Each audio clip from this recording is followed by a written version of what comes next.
बिस्मिल्लाहिर्रहमानिर्रहीम। अस्सलाम वालेकुम viewers, my name is Shahzad. और व्यूवर्स, आज हम अपने इंग्लिश सीरीज़ हर जुमले के बाद ग्रामर यानी ग्रामर विद एवरी सेंटेंस शुरू कर रहे हैं।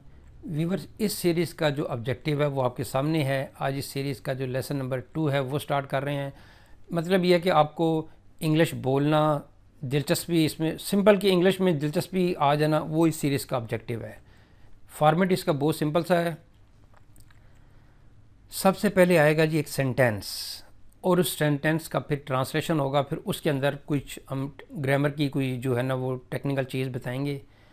Can you return this book before 5 PM? क्या आप ये किताब शाम 5 बजे से पहले वापस कर सकते हैं? अब शाम 5 बजे एक मुस्तकबिल का टाइम है, और उस मुकर्रर वक़्त से पहले वाली वक़्त की बात करने के लिए हम बिफ़ोर का इस्तेमाल करते हैं। एक सेंटेंस और देख लेते हैं जी।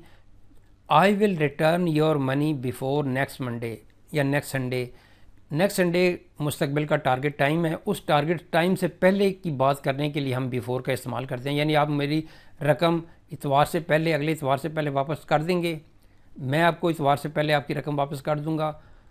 तो अब ये देखें, इस वक्त 2 o'clock है और टारगेट हमारा फ्यूचर टाइम है जी 5 PM, मुस्तकबिल का टाइम।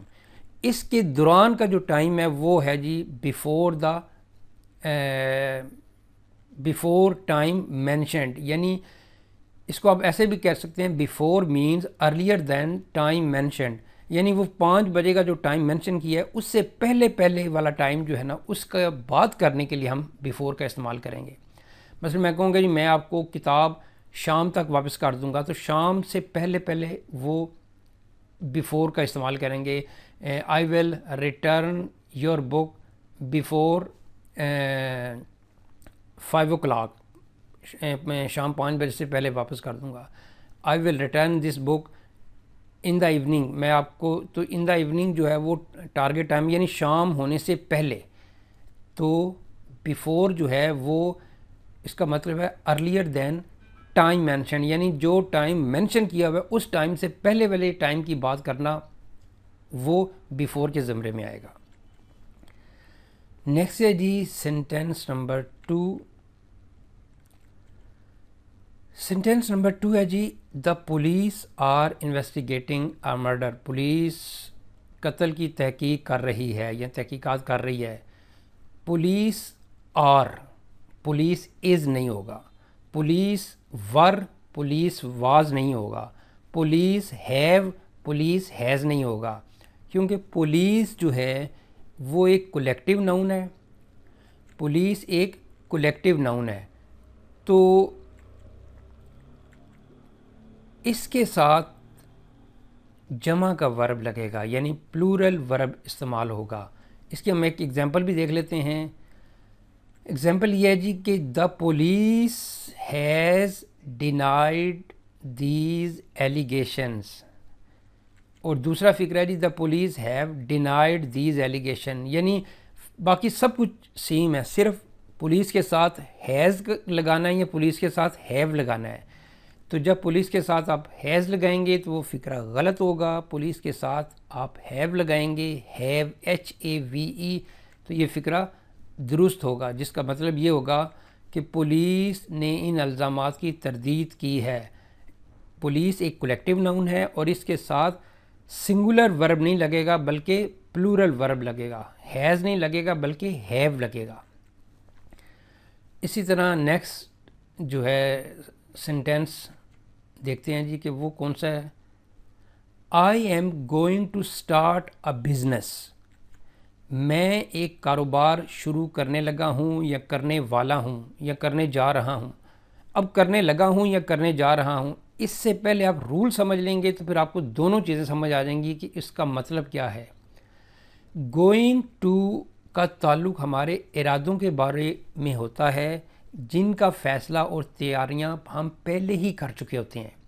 यानी मैं जब कहूँगा I am going to start a business, तो मैंने दुकान ले ली, जगह ले ली, इन्वेस्टमेंट कर ली, एम्प्लॉई रख लिए, सारा कुछ। यानी आप जस्ट क्योंकि मैंने तैयारी जब कर ली है, फ़ैसला कर लिया हुआ है, तो ये तब फ़िक्रा तब बोलते हैं जब आपका फ़ैसला और तैयारियां मुकम्मल हो चुकी हूँ, आपने जस्ट सिर्फ उसका अनाउंस करना है, I am going to start a business.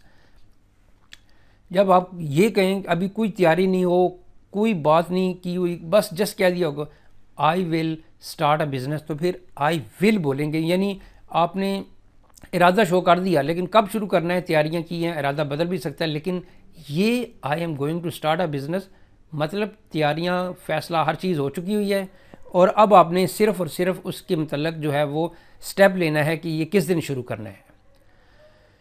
Next है जी, इसके बाद सेंटेंस नंबर हमारा 4। सेंटेंस नंबर 4 है जी हमारा, he is getting old. He is getting old, वो बूढ़ा हो रहा है। तो व्यूवर्स यहाँ पे जो चीज़ बताने वाली वो है कि गेट एक वर्ब है, जब गेट के बाद कोई एडजेक्टिव हम लगाएंगे, यानी गेट एक वर्ब है, जब गेट के बाद कोई एडजेक्टिव आ जाए तो आम तौर पर एक हालत से दूसरी हालत में जाने का मतलब बन जाता है। सपोज़ मैं अगर कहूँगा जी ओल्ड एक एडजेक्टिव है, तो इसको गेट के बाद लगाएंगे तो मैं यहाँ पे ये इसका मतलब निकालूंगा, ही इज़ गेटिंग ओल्ड, वो बीमार हो रहा है, यानी गेट के बाद मैंने ओल्ड लगाया है, मीन कि वो सेहत में जवान है तो बूढ़ा हो रहा है, अगर बीमार है तो वो, इसका मतलब यह है कि वो सेहतमंद से बीमारी की तरफ आया है, वो जवान हो रहा है, वो बचपन से अपनी लड़कपन की तरफ आ रहा है, वो नर्वस हो रहा है, मीन कि वो नॉर्मल अपनी स्टेट से नर्वस की तरफ आ रहा है, यानी एक स्टेट से दूसरी स्टेट में आने का मतलब जो है वो आप जब गेट के बाद एडजेक्टिव लगाएंगे। अब गेट के बाद एडजेक्टिव लगाएं और जितने मर्जी फ़िक्रे बनाएं, किस लिहाज से, एक स्टेट से दूसरी स्टेट में जाने के लिए। नेक्स्ट है जी सेंटेंस नंबर हमारा 5।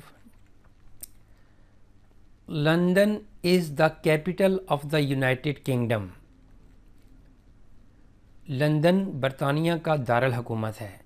अब इसमें बताने वाली चीज़ क्या है, आम तौर पर शहरों के नामों से पहले डेफिनेट आर्टिकल द नहीं लगता, यानी लंदन एक शहर है, इसके साथ आम तौर पर चंद एक शहर हैं जिनके साथ लगता होगा, लेकिन अमूमी तौर पे शहरों के साथ जो है वो द नहीं लगता। इसकी हम एक कॉमन मिस्टेक देख लेते हैं, उस फिर हमें पता चल जाएगा कि यहाँ पे इसका मीनिंग क्या है। The Berlin is the capital of Germany, तो देखें शहर का नाम है बर्लिन और उसके साथ दा लगा हुआ है, तो ये फ़िक्रा गलत है।